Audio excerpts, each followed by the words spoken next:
Forget those half-hearted, cookie-cutter workouts that promise strength, but leave you looking the same month after month. If you want real, stupid strong results, you need brutal, heavy-hitting movements that push your body to its absolute limit. This isn't your average gym bro routine. We're talking about raw, primal strength, the kind that commands respect the moment you walk into a room. These 5 exercises aren't just about looking good though, let's be honest. That's a solid bonus. They're about building unstoppable power, dense muscle, and bone-crushing grip strength that separates the men from the boys. If you're serious about getting strong fast, ditch the fluff, grab some heavy weights, and watch your body transform. Get ready, because we're diving into the top 5 exercises for men to get stupid strong fast. And if you're not up for a challenge, maybe stick to the treadmill. Number 5, overhead press. If you want to know the true mark of a powerful physique, look no further than the overhead press. That's right. The overhead press is what separates the boys from the men. We're not talking about some little dumbbell raise. This is the big league.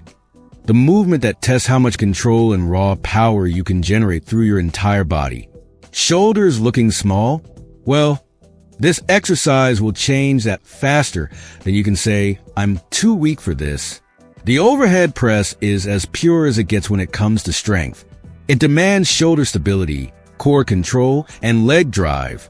If you think you're going to walk into the gym, press a bar overhead, and look like a superhero, think again. The overhead press requires a foundation of full body tension. From your feet all the way to your hands, everything has to be locked in. Glutes engaged, core tight, and your back? Forget about it. It better be straight as an arrow or else you're just asking for a back injury. Now, here's where it gets fun. A lot of people make a fatal mistake when it comes to the overhead press. They let their bar pasture forward. You see, the overhead press isn't just about pushing the bar above your head. It's about pushing it in a straight line that travels right over your face. If your bar drifts forward, you're losing power, and that's just pathetic. You have to get the bar right in front of you. Press through your chest, and then finish with the bar locked overhead. The bar's path should look like a perfect vertical line, straight up and straight down. You're not an Olympic lifter, so quit pretending you are. Speaking of not pretending, let's talk about your grip. A lot of guys think they need a super wide grip to press heavy. Wrong. That's a surefire way to hurt your shoulders and decrease your pressing power. Go for a grip that's about shoulder width apart, not wider, not narrower. A wider grip forces your triceps to do all the work. And trust me, those little biceps aren't going to carry the weight of your big ego. If your grip is too narrow, you're going to feel more strain on your wrists and weak triceps. So, get your grip right, and your press will thank you for it. A lot of gym goers make the mistake of ignoring the shoulder mobility aspect of the overhead press. You can't just jump into pressing a bar overhead without ensuring you have the mobility to do it. Let me break this down for you. If your lats are tight, or if you can't raise your arms without arching your back like a turtle, you're just setting yourself up for failure. If you're stiff, the bar's going to end up way out in front of you, and trust me, that's not going to end well. It's a recipe for injury. Fix your mobility before you even attempt this move. Stretch, warm up, and ensure you've got full range of motion. Let's talk progressive overload because that's what's going to take you from average to extraordinary. Don't think you're going to press the same weight week in and week out and just hope that you get stronger. No, my friend, you need to increase that load over time. Even if it's just 1.25 kilograms added to each side every week, that's progress. Don't rush it. Start slow, make small increases, and eventually you'll be pressing like a beast. Don't try to put 20 kilos on the bar every time and expect to see results. That's how you injure yourself. Trust the process, trust your body, and don't be an impatient fool. Number 4, deadlift. Let's talk about a true beast of an exercise, the deadlift. If you're serious about gaining strength, building muscle, and becoming a powerhouse, then this is your bread and butter. But here's the kicker. If you think the deadlift is just about picking up some heavy weight off the ground and calling it a day, you're in for a rude awakening. This move isn't just about raw strength. It's about technique, control, and precision. Why do so many guys walk into the gym and slap 5 plates on the bar, thinking they're about to become the next powerlifting champion? The deadlift isn't something you can just throw around. It demands respect, and if you don't give it, your lower back will be the first to remind you who's boss. Here's the deal. Deadlifts are arguably the most functional movement you can do. You're not just training your legs or your back. You're training your entire body. From your feet to your hands, every muscle group is engaged in the process. And that's what makes it such an amazing exercise for building total body strength. The deadlift works everything.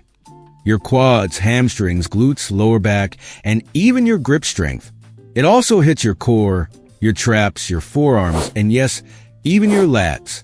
Basically, if you want a muscular, strong, and functional body, the deadlift should be at the core of your training. But before we get into how to deadlift properly, let's talk about one of the most common issues I see in the gym: poor form. Let me be blunt. If you're deadlifting with bad form, you're just asking for an injury. Your back shouldn't be rounded, your knees shouldn't cave in, and your shoulders should never be hunched over like you're trying to pick up a bag of chips from the floor. Bad form isn't just ineffective, it's dangerous. The deadlift requires a neutral spine from head to tail. That means no rounding of the back, no hyperextending of the lower back, and absolutely no jerking the bar off the floor. Control is everything. The key to proper deadlifting starts with your setup. Step up to the bar, feet about shoulder width apart, with your toes pointed slightly outward. The bar should be directly over your midfoot, and your shin should be just about touching the bar. From here, lower your hips into position, keeping your back straight and your chest up. The moment your back rounds or your hips shoot up too fast, you're in dangerous territory. Brace your core, take a deep breath, and make sure your back stays locked in. Imagine you're about to take a punch to the stomach. That's the level of tension you need to maintain in your core. Once you're set, drive through your heels. Not your toes, and push your hips forward as you stand up, not your back. Focus on keeping the bar close to your body as it rises. If the bar drifts away from your shins, you're making it harder than it needs to be. A proper deadlift should feel like you're using your legs to move the weight, not your back. Your legs are the ones that generate the most power. Here's where I'm going to hit you with something controversial. Don't even think about trying to deadlift for max reps right out of the gate. Maxing out is great, but it's not the most important thing in the world. Some guys spend all their time chasing numbers, but here's the truth. If you're consistently lifting heavy, your strength will come naturally over time. It's better to focus on perfecting your form, progressively increasing the weight, and building a solid base before worrying about your 1-rep max. Getting stronger doesn't mean lifting the most weight possible. It means lifting progressively heavier weights with perfect form over time. You're enjoying the video? Leave your comment, hit the like button. If you're not subscribed to the channel yet, click the subscribe button. Number 3, pull UPS are the ultimate test of upper body strength. Period. If you can't pull your own body weight up, then what are you even doing at the gym? I'm sorry, but I'm going to be blunt here. No one cares how much you can bench press if you can't even get yourself off the ground. And don't even start with the excuses. I'm too heavy or it's too hard. Guess what? If you want to build a body that stands out, you're going to have to learn to pull yourself up. If you can't handle that, well, maybe it's time to rethink your approach to fitness. Pull-ups are what I like to call the old-school badass of the exercise world. Forget about fancy machines or trendy workouts. The pull-up is as pure and primal as it gets. You're lifting your own body weight against gravity. It's just you and the bar, no shortcuts. And honestly, if you're not doing pull-ups in your routine, you're missing out on a game-changing exercise that builds the kind of muscle and strength that will make people take notice. Now, I can already hear you saying, but I can't do a pull-up. I'm not strong enough yet. Listen, nobody starts out with 20 perfect pull-ups on their first try. It's a skill, and like any skill, it takes time to build. But here's the thing. You have to commit to the grind. There's no magic pill for pull-ups. You've got to get your ass to the bar and work through it. Start with assisted pull-ups, resistance bands, or even negative pull-ups where you start at the top of the movement and slowly lower yourself down. Just do the damn thing, and over time, you'll get stronger. You don't get better by skipping the hard stuff. Let's talk about what pull-ups actually do for you, because they're not just about showing off in front of the mirror. The pull-up is a compound movement that targets your lats, biceps, forearms, and even your core. But it's more than just muscle building. Pull-ups also improve functional strength, which means your body becomes more efficient at moving in real life, not just in the gym.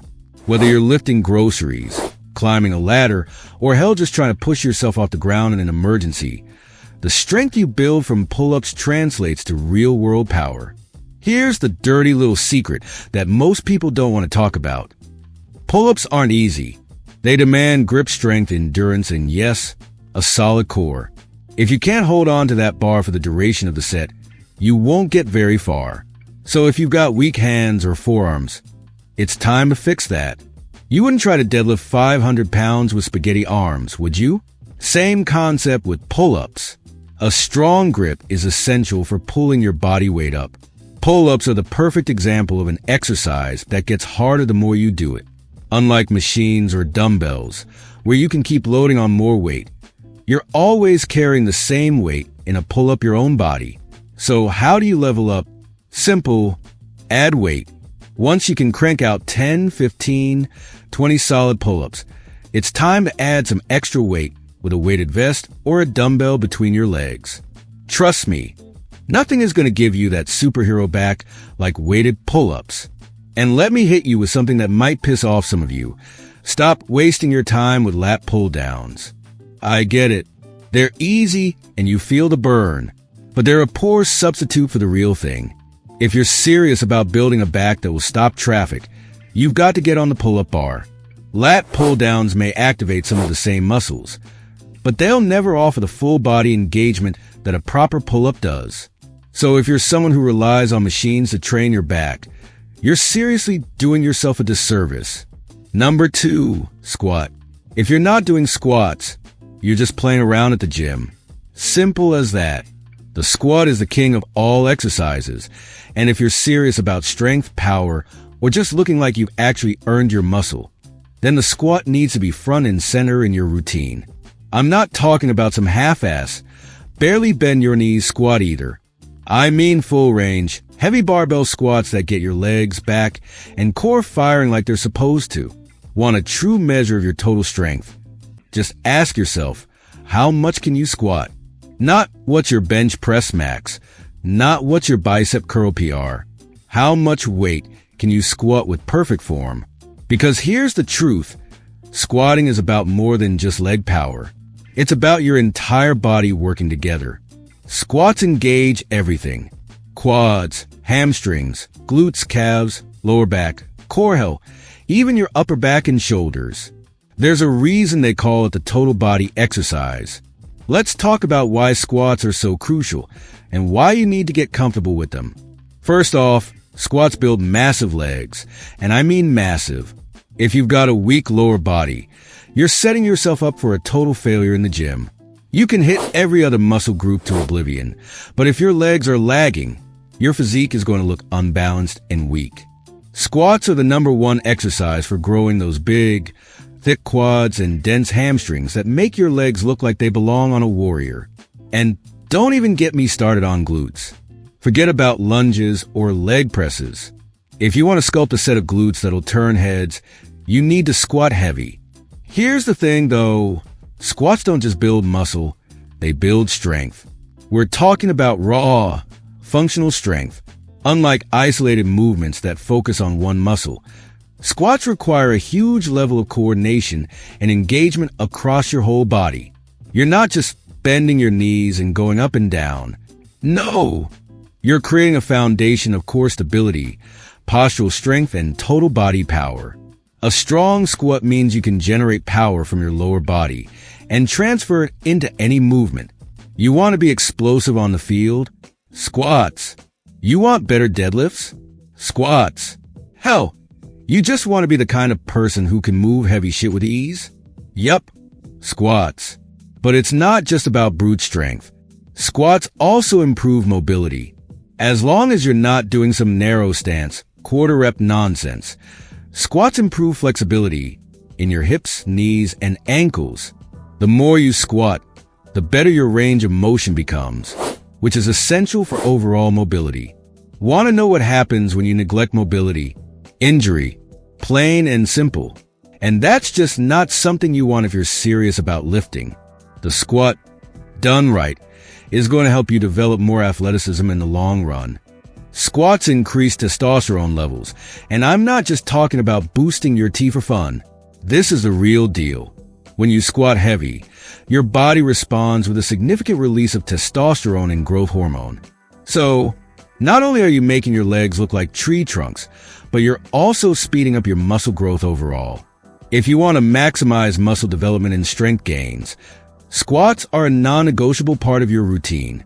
It's not just a lower body exercise, it's a whole body game changer. And for the people who still refuse to squat heavy because it's too hard, here's some real talk. Stop being a baby. Squats are hard. If they weren't, they wouldn't be so damn effective. The moment you think you've mastered squats, that's when you need to add more weight. Squats test your mental fortitude as much as they test your physical strength. There's a reason some people shy away from them. They challenge you to the core. They make you confront your fears, doubts, and weaknesses.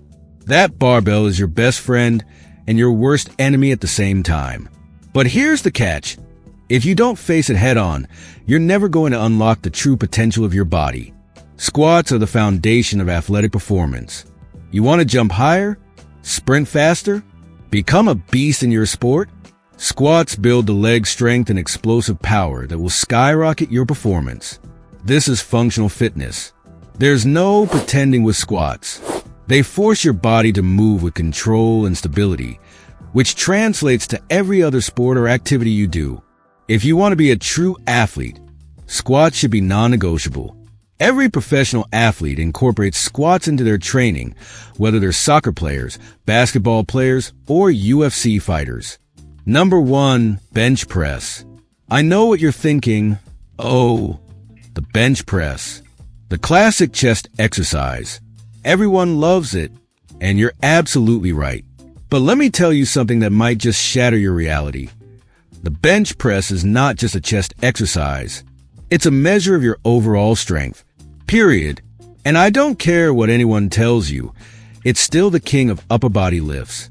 If you want to know how strong someone is, the first question you should ask isn't how much they deadlift. It's how much they bench. The bench press is about power, dominance, and yeah, it's got that old school, I'm gonna crush this weight vibe that all gym goers secretly live for. Let's start with the basics though. The bench press isn't just about showing off. Sure, it's fun to slap on a bunch of weight and flex in front of the mirror, but if you want to take your bench press game seriously, you've got to master the form. I can't even tell you how many times I've seen people toss around the bench press bar with terrible form, bouncing the bar off their chest like they're trying to start a jackhammer. You're not going to impress anyone with that technique, and more importantly, you're putting yourself at serious risk for injury. The bench press, done wrong, is a recipe for disaster. Now, let's talk about what the bench press actually targets. Yeah, it works your chest, no surprise there, but it's also an amazing exercise for your shoulders and triceps. That's why you see so many people stacking weight on the bar. It's a total body movement disguised as a chest exercise. The pectoralis major, that's your chest, in case you didn't know, is the main muscle group here, but don't sleep on those secondary muscles. If you want solid shoulders and rock-hard triceps, the bench press should be part of your routine. And while I'm on the topic, don't just do flat bench press. Change up the angles incline, decline. The more variety you throw into the mix, the more you'll maximize your chest gains. One of the best things about the bench press, it doesn't just build muscle, it builds functional strength. You know, the kind of strength you can actually use in real life. Think about it. How many times have you needed to push something heavy? Whether it's pushing a door open, moving furniture, or even shoving your way through a crowd, we've all been there. The pressing motion is one of the most primal movements we have, and the bench press is essentially a practice round for it. You can thank the bench press for making your pushing power stronger and more explosive. But let's be real here. The bench press is also about ego. If you've been to a gym, you know that it's not just the biceps that get all the attention. It's the bench press. It's the exercise that has guys, and let's not forget, some ladies walking around with that proud swagger after they hit a new personal best. It's like the bench press is a rite of passage in the fitness world. You liked the video? Leave your comment, hit the like button. If you're not subscribed to the channel yet, click the subscribe button, and I'll see you in the next video.